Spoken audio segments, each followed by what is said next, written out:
അപ്പോൾ ഇത്രയും നേരം നമ്മൾ പാസഞ്ചേഴ്സിന് എന്തൊക്കെ സൗകര്യങ്ങളുണ്ടെന്ന് നോക്കാം. നമുക്ക് ഇനി ഡ്രൈവർക്ക് എന്തൊക്കെ സൗകര്യങ്ങൾ നമ്മളെ ക്യാബിനകത്ത് ഈ ഒരു ബോഡിക്കകത്തല്ലേ. അതെ.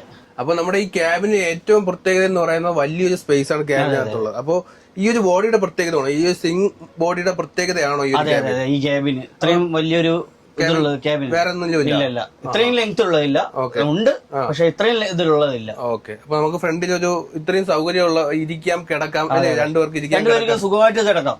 അതായത് നമ്മളെ യാത്രകളിൽ കൂടുതലും യാത്രാപ്രേമികൾ ഈ ഫ്രണ്ടിലത്തെ നമ്മുടെ ഗ്ലാസ്സിൽ വന്നിരുന്ന് വ്യൂ കാണാൻ ഇഷ്ടപ്പെടുന്ന ആൾക്കാരാണ്. അപ്പൊ അവർക്കൊക്കെ ഇവിടെ അല്ലേ വന്നിരുന്ന് കഴിഞ്ഞാൽ ഒരുപാട് യാത്ര. അതുപോലെ തന്നെ ഡ്രൈവറെ സഹായിക്കുന്ന ക്ലീനർക്കായാലും രാത്രി കാലങ്ങളിൽ അവിടെ ആ സീറ്റിൽ ഇരിക്കുമെന്ന് പറഞ്ഞാൽ അത് ഒരു നിശ്ചിത പരിധിയിൽ മാത്രമേ അവർ അവിടെ ഇരിക്കുകയുള്ളൂ. അത് കഴിഞ്ഞു കഴിഞ്ഞാൽ അവർക്ക് റെസ്റ്റ് കിട്ടണമെങ്കിൽ ഇവിടെ വന്ന് കിടന്നാലേ പറ്റുള്ളൂ.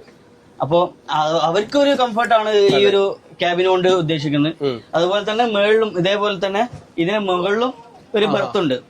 അതെ, ഈ ദൂരയാത്രകളിലൊക്കെ, അതായത് ഹൈദരാബാദ്, ബാംഗ്ലൂരിലോട്ട് തന്നെ വരുന്ന പല വേറെ വണ്ടികൾ, അതായത് നമ്മൾ മുന്നേ ചെയ്തിരുന്ന ലിയാസില്, അതൊക്കെ ഡബിൾ ഡ്രൈവറാണ്. അകത്തെ സീറ്റ് ഫുൾ ആയി കഴിഞ്ഞു കഴിഞ്ഞാൽ പിന്നെ ഡ്രൈവർക്ക് കിടക്കാൻ അത്രയും സേഫ്റ്റിയിൽ കിടക്കാൻ പറ്റിയ ഒരേ ഒരു സ്ഥലം. ഡബിൾ ഡ്രൈവറായിട്ട് ഓടുമ്പോഴത്തേക്കും രണ്ടാമത്തെ ഡ്രൈവറിന് കിടക്കാൻ ഇത് ഇത്രയും ഓപ്പൺ ആയി വരും, സുഖമായിട്ട് ഒരാൾക്ക്. നമ്മുടെ വണ്ടി സിംഗിൾ ഡ്രൈവർ ആണ്, നിലവിൽ ഇപ്പൊ സിംഗിൾ ഡ്രൈവറാണ്. അപ്പൊ നമുക്ക് അധികം അത് ഉപയോഗിക്കേണ്ടി വരത്തില്ല, ആവശ്യമില്ല. ഓക്കെ.